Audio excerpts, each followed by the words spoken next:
1990 was a loud, quirky, and at times downright chaotic year in the western United States. It was a period when the West Coast wasn't content to simply observe national events. It insisted on being right in the middle of the action. From the gritty, distorted guitar riffs rumbling out of suburban garages in Seattle to the high-profile legal drama reaching its finale in a Southern California courtroom, the western states didn't merely witness history. They helped shape it, shout it, and sometimes scream it through a haze of media attention, cultural shifts, and public protest. The West had its fingerprints all over the year's defining moments, and it made sure nobody could ignore them. January 1990 kicked off with California once again dominating national headlines, as it often did during that era. In Los Angeles, one of the most sensational and drawn-out criminal cases in American history finally came to a close. The McMartin preschool trial, which had gripped the country for nearly 7 years with its disturbing allegations and extraordinary lengths, concluded on January 18th. The courtroom drama, filled with media frenzy, public outrage, and a tangled web of testimonies, ended with all of the remaining defendants being found not guilty. It was a stunning end to what had once been billed as the trial that would expose the darkest corners of society. Instead, it closed with a sense of ambiguity, legal fatigue, and a lingering question about whether justice had truly been served. For many in California and beyond, the case became more a symbol of moral panic and flawed prosecution than any clear narrative of guilt or innocence. While Los Angeles was awash in legal controversy, the northern part of the state had its own defining moment, but one that brought jubilation instead of confusion. On January 28th, the San Francisco 49ers crushed the Denver Broncos in Super Bowl 24 with a lopsided score of 55-10. It was a performance for the ages, led by quarterback Joe Montana, and it left no doubt about who ruled the gridiron. The victory marked the 49ers' fourth Super Bowl title in just 9 seasons, cementing their status as a full-blown NFL dynasty and giving the Bay Area a moment of unfiltered pride. The win served as a triumphant capstone to the 1980s for the team, while also ushering in a new decade of high expectations. In a month defined by courtroom conclusions and on-field domination, California showed the country just how wide its cultural and emotional range could stretch. February delivered a literal shakeup, both geologically and emotionally. On the morning of February 28th, the Upland earthquake struck the greater Los Angeles area with a sudden jolt that measured 5.7 on the Richter scale. The quake, centered near the city of Upland in San Bernardino County, was strong enough to crack walls, shatter windows, and rattle nerves from downtown Los Angeles to surrounding communities. It caused over $12 million in property damage and left around 30 people with minor to moderate injuries. While emergency crews responded swiftly and structural inspections rolled out across the region, the aftermath was far from catastrophic by California standards. For longtime residents, the shaking was an unsettling reminder of the seismic risks that come with living in earthquake country. But it didn't lead to widespread panic. Instead, Southern Californians reacted with their signature brand of grit and nonchalance, swapping quake stories at coffee shops and in schoolyards the next morning, already moving on before the aftershocks had stopped. March saw the stars come out in full force in Los Angeles, as the city once again took center stage for one of the most glamorous nights in entertainment. On March 26th, the 62nd Academy Awards lit up the Dorothy Chandler Pavilion, drawing the attention of millions across the country who tuned in to see which films and performers would take home Hollywood's highest honors. The evening was highlighted by the sweeping success of Driving Miss Daisy, which claimed the coveted Best Picture award. The film's quiet charm and emotional depth clearly resonated with voters. Jessica Tandy, in a moment that touched hearts nationwide, made history by becoming the oldest person ever to win an Oscar for acting at the age of 80. Her win wasn't just a celebration of a performance, but a tribute to a lifetime of dedication to the craft. Far from the red carpets and golden statuettes of Los Angeles, a different kind of drama was unfolding in the courtroom of Anchorage, Alaska. Joseph Hazelwood, the former captain of the Exxon Valdez oil tanker, stood trial for his role in one of the most catastrophic environmental disasters in American history. The oil spill, which had occurred the previous year when the vessel struck a reef in Prince William Sound, had caused enormous ecological damage and drawn widespread public outrage. After intense legal proceedings and national scrutiny, Hazelwood was ultimately found guilty of misdemeanor negligence. While he was acquitted of the more serious charges, the conviction stood as a symbol of accountability in the wake of the spill's long-lasting environmental impact. The contrast between Hollywood's pageantry and Alaska's reckoning was stark, but both moments served as reflections of the diverse and dramatic realities that shaped the American West in 1990. April was a month charged with energy, triumph, and a forward-looking spirit that perfectly captured the mood of the western United States in 1990. In Las Vegas, excitement reached a fever pitch as the UNLV Runnin' Rebels basketball team carved out a place in college sports history.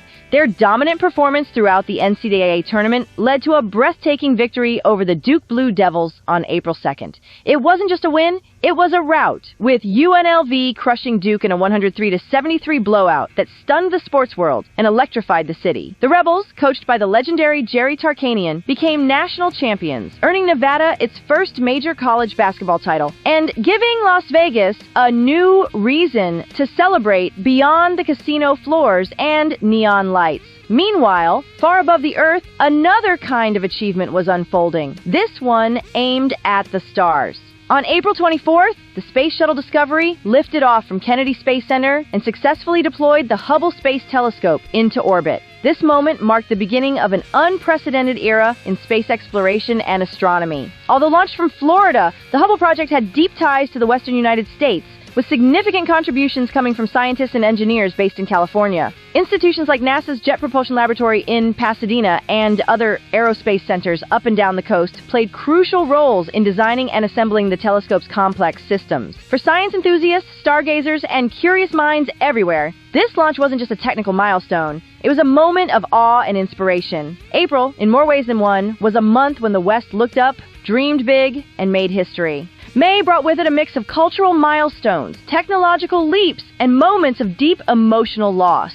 In California and across the nation, fans were stunned and heartbroken by the sudden death of Jim Henson on May 16th. Henson, the visionary creator of the Muppets, had transformed children's entertainment and puppetry into an art form that transcended age, language, and geography. From Sesame Street to The Muppet Show, his work had become woven into the fabric of American pop culture, inspiring millions with characters that were playful, poignant, and wise beyond their foam and felt. His passing at just 53 years old from toxic shock syndrome felt like losing a favorite uncle, one who made the world feel a little more magical and a lot more kind. While the entertainment world was still reeling, the tech sector was marching forward. Just days after Henson's passing, on May 22nd, Microsoft released Windows 3.0, an operating system that would dramatically change how people interacted with their computers. Developed out of their headquarters in Redmond, Washington, this new version offered a slick graphical interface, improved memory management, and increased compatibility with third-party programs. It wasn't just for programmers or hobbyists anymore. This was computing for the masses. Businesses, schools, and households across the western U.S. and beyond started embracing the future, one floppy disk at a time. The digital age hadn't just arrived quietly. With Windows 3.0, it kicked the door open and pulled up a chair to stay a while. June marked a turning point for both the American economy and the environmental battles brewing in the western United States. It was the month the long-running economic boom of the 1980s, once seemingly unstoppable, finally came to a close. Without much ceremony or dramatic crash, the nation quietly slipped into a recession. Although the signs had been building, the shift still caught many off guard, with unemployment beginning to creep upward and growth slowing across multiple sectors. At the same time, while Wall Street turned cautious, the forests of the Pacific Northwest became the center of a very different kind of reckoning. On June 22nd, the United States Fish and Wildlife Service officially listed the northern spotted owl as a threatened species under the Endangered Species Act. It was a moment that had been years in the making, the result of intense lobbying, field research, and growing concern over the rapid loss of old-growth forests, habitat crucial to the owl's survival. For environmentalists, it was a significant, long-awaited victory that validated their fears and gave legal weight to conservation efforts that had often been dismissed. But not everyone celebrated. In countless timber towns across Oregon, Washington, and Northern California, the designation landed like a gut punch. The new protections came with sharp restrictions on logging in federal forests, throwing the future of entire communities into uncertainty. Loggers, mill workers, and their families feared for their livelihoods, and tensions flared between those who saw the owl as a symbol of ecological responsibility and those who saw it as a government-imposed threat to their way of life. Protests erupted, town hall meetings turned combative, and what began as a policy decision quickly evolved into a cultural flashpoint. This clash over the owl in the forest wasn't just about one species or one job sector. It tapped into a much larger conversation about how the West would balance economic development with environmental preservation in the years to come. The controversy ignited a decade-long struggle that would redefine politics, land use, and community identity in the region. What happened in June was more than the start of a recession or a shift in policy. It was the beginning of a new era for the American West, one where every tree, job, and bird could become part of a national debate. July delivered a quiet cultural earthquake that rippled far beyond the redwood groves. California's summer sun beat down with its usual relentless intensity, but the real heat that month came from the growing tension in the forests of the northern part of the state. Known as Redwood Summer, this loosely organized yet passionate campaign of environmental protest took root in Humboldt and Mendocino counties, where towering old-growth redwoods were being logged at a furious pace. What began as a regional demonstration quickly swelled into something larger and more charged, a full-fledged showdown between environmental activists and the timber industry. Inspired by civil rights and anti-war movements of the past, students, Earth First organizers, seasoned activists, and first-time protesters came together with a shared goal to halt the destruction of ancient forests that had stood for centuries. Their commitment ran deep, and so did the conflict. What unfolded wasn't just a series of peaceful demonstrations and banner drops, although there were plenty of those, but also tense and sometimes volatile confrontations. Protesters chained themselves to logging equipment, blocked roads, and staged sit-ins, while law enforcement and private security pushed back, often with force. Arrests mounted. So did national media attention. This wasn't just tree-hugging anymore. It was a movement with grit, strategy, and a sense of urgency born from the fear that once these redwoods were gone, they'd be gone forever. For many in the West, Redwood Summer became a symbol, a flashpoint where environmentalism shifted from polite policy talk to direct action, where saving a tree became a personal, physical stand. And while the logging trucks kept rolling, so did the protesters, carving their place into the growing narrative of grassroots resistance that would shape environmental politics in the decade to come. August, meanwhile, went up in smoke, and not just figuratively. By mid-month, vast swaths of the western sky were clouded with ash and haze, and the unmistakable smell of burning pine hung in the air. On August 9th, Yosemite National Park, one of the crown jewels of California's natural heritage, was forced to close its gates temporarily as massive wildfires raged across the surrounding areas. Campgrounds were cleared, visitors were evacuated, and plans for long-awaited hiking trips were suddenly shelved. Trails that had welcomed millions each year now sat silent under a veil of smoke. Firefighting crews, already exhausted from battling multiple blazes throughout the state, scrambled to contain the flames under sweltering conditions, limited resources, and unpredictable winds. The Yosemite closure wasn't an isolated event. It was part of a growing crisis that had gripped much of the state. Just a few weeks earlier, the Painted Cave fire had erupted with terrifying speed in the hills above Santa Barbara. Fed by dry brush and fanned by gusty sundowner winds, the fire barreled down canyons and into residential neighborhoods with little warning. In just hours, it destroyed more than 400 homes, left hundreds of families homeless, and became one of the most devastating wildfires in California's history at the time. Charred foundations, melted street signs, and scorched palm trees became eerie landmarks of the fire's path. Across the western United States, the story was the same. Record heat, low humidity, and bone-dry conditions created a tinderbox that made nearly every forest and mountain range a potential flashpoint. For many longtime residents, it marked a shift, a realization that fire season wasn't just a brief occasional threat anymore. It was becoming longer, more intense, and more destructive with each passing year. Summer in the West had undeniably transformed. The golden season of sun-drenched road trips and lazy hikes had evolved into something more volatile, more dangerous, and increasingly more permanent. Wildfire season had arrived, and it was here to stay. September and October in the western United States were a mix of star-studded celebration and serious legal developments, painting a vivid picture of a region thriving on both glitz and gravitas. In Hollywood, the entertainment industry was in full swing as the 42nd Primetime Emmy Awards lit up the city, honoring what was widely considered a landmark year for television. The ceremony brought together the biggest names in the business, with red carpets, acceptance speeches, and all the glamorous trappings that came with primetime prestige. Behind the scenes, producers and writers were taking well-earned bows for shows that had not only entertained, but redefined the small screen for a new decade. While the cameras flashed in Los Angeles, California's courtrooms were making their own kind of headlines. headlines. Two high-profile legal decisions, Burnham v. Superior Court and Horton v. California, sparked considerable discussion in the legal and academic circles. Burnham dealt with personal jurisdiction, a complex and often misunderstood issue in civil procedure, and set important precedent for how non-residents could be brought into California courts. Horton, meanwhile, focused on search and seizure and whether a warrantless discovery of evidence in plain view could stand in court. Both cases helped shape the legal landscape and were cited in law schools and courtrooms across the country in the years that followed. But not everything in California's fall calendar was so serious. The West Coast also leaned into its love of satire and spectacle with the 10th Golden Raspberry Awards, the infamous Razzies, which gleefully skewered the cinematic misfires of the previous year. Held in Los Angeles with tongue firmly in cheek, the event served as the unpolished counterpart to the Emmys and Oscars, offering a winking nod to Hollywood's flops and flounders. It was a reminder that for all its self-importance, the entertainment industry could still take a joke, even if it stung a little.